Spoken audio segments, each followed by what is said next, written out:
Is Fred Matiang'i the man who will send President William Ruto home? Does he have the capacity to unseat Ruto? Just what makes him tick and what could work against him in the race to 2027? For many, Matiang'i is the enforcer turned reformer, the man who once held the government together and was loved and hated in equal measure. To his admirers among retired President Uhuru Kenyatta, he was Mr. Fix-It, a man who did not shy away from any task, however daunting it was. Going forward, I direct the Ministry of Interior, together with the police leadership, to take every step to reverse the situation, especially in taking advantage of the new police reforms to deliver a noticeable improvement in the regulation of traffic. To his critics, among them President William Ruto, he was nothing more than a handshake man, an arrogant member of the deep state cabal whose mission was nothing else than to do dirty jobs for President Uhuru Kenyatta. The jobs included cutting Ruto to size. Because a lot of people lie all the time. Some of them now lie like a career. It's like that's what they went to school to be trained. You saw those lies yesterday. But now he is back and with a mission to unseat William Ruto, a man whom, from the outset, Matiang'i felt was a pretender to the throne. And given his record, he stands a chance. However, will he make it? Could he be the one to take it over? Or will he fade into the background of oblivion as just another politician in Kenyan turbulent politics? Only time will tell. For nearly a decade, Fred Matiang'i trod Kenya like a colossus. He became the face of efficiency in government, a bulldozer for reforms, feared by cartels and fiercely loyal to his boss, President Uhuru Kenyatta. But now, in a different political climate, whispers are growing louder. He is preparing to challenge President William Ruto in 2027. In this documentary, we ask, who is Fred Matiang'i? How did he rise to power? And what makes him both a serious contender and a formidable threat? Born in Borabu constituency, Nyamira County, Fred Okengo Matiang'i started his career far from a political spotlight. With a PhD in communication and comparative literature, he lectured at local and international institutions. He also consulted for the likes of USAID, the Commonwealth, and the UN. Known for his sharp intellect and discipline, it wasn't long before he was noticed by the corridors of power. In 2013, President Uhuru Kenyatta appointed him Cabinet Secretary for Information and Communication. That marked the beginning of a meteoric rise. In a government criticized for underperformance, Matiang'i stood out. As education CS, he dismantled an entrenched cheating syndicate, earning praise for restoring credibility to national exams. At the Ministry of Interior, he became Uhuru's enforcer, coordinating security operations, overseeing provincial administration and chairing high-level government committees. Matiang'i was largely effective. Players in the road sector, for example, can attest to this. There was a fundamental shift in contractors' approach to public-funded projects. The CS was also a key figure driving mega projects in President Uhuru Kenyatta's administration. He took over the rehabilitation of the Thika Nanyuki and Nakuru-Kisumu meter gauge railway, the revival of the Kisumu port, and reforms to enhance Mombasa port efficiency and profitability. Betting firms have also tested Dr. Matiang'i's can-do attitude with a sustained crackdown. He was also a prominent face for the Huduma card drive, COVID containment efforts, and the return to school COVID protocols compliance when schools reopened after a long shutdown. The government notifies the public that... Critics called him authoritarian. Supporters call him effective. But either way, one thing was clear. Fred Matiang'i had become a central pillar in Uhuru's administration. He became powerful and trusted by Kenyatta. After the 2022 elections, Matiang'i disappeared from public view to work for the World Bank in Washington, D.C.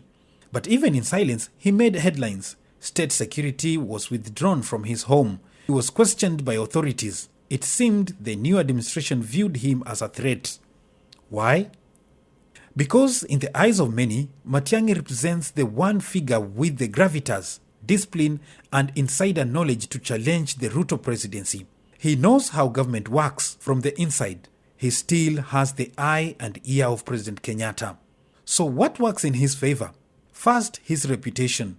Matiang'i is seen as a no-nonsense technocrat. He has the experience, the networks, and the image of integrity rarely found in Kenyan politics. Second, he appeals to the silent majority, those tired of tribal theatrics and hungry for order. Third, he could galvanize support from the Azimio wing, civil servants, and parts of Mount Kenya and Kisii regions. In a polarized nation, Matiang'i's calm demeanor and focus on service delivery could present a stark contrast to Ruto's populist hustler narrative. But Matiang'i's path to presidency is far from clear. Many still associate him with the so-called deep state, blamed for police brutality and election interference. He lacks political experience as he has never vied for any elective post. His silence since 2022 has led some to question, is he his own man and truly interested in running, or merely being pushed forward by political forces opposed to Ruto? Matiang'i has been branded as arrogant, and at one time he was at the eye of the storm when he was accused of instigating the dismissal of an airport guard. There were scathing criticisms by Kenyans of different persuasions, questioning the role he played in the sacking of Ms. Daisy Cherogoni from her post as a security supervisor at the Kenya Airports Authority. In papers filed at the Employment and Labour Relations Court, Ms. Cherogoni claimed she was fired because he asked Dr. Matiang'i to queue like other passengers when he went to the Jomo Kenyatta International Airport in April for a flight in Kisumu. After the drama, she says, Dr. Matiang'i called his counterpart in the Transport Ministry, James Macharia, and what followed was her dismissal. Matiang'i was also accused of blocking President William Ruto's travel to Uganda. Ruto claimed Matiang'i had a role in his botched trip to Uganda and the extradition of the controversial business acquaintance, the Turkish national. To the CS critics, power had gone into his head, giving him airs of arrogance and insolence. Nataka niwaulize wafanyikazi wa serikali, kila mtu ambaye umepatiwa kazi na Uhuru Kenyatta na serikali ya Jubilee, wacha kupiga kifua, wacha kiburi, wacha madharau. However, the abuse of power by Matiang'i came with territory. The interior docket is the first among equals in the ministry's pecking order. By dint of his post, the interior CS sat in critical decision-making organs such as the National Security Council. Here, priorities of the national security environment and sensitive decisions are made.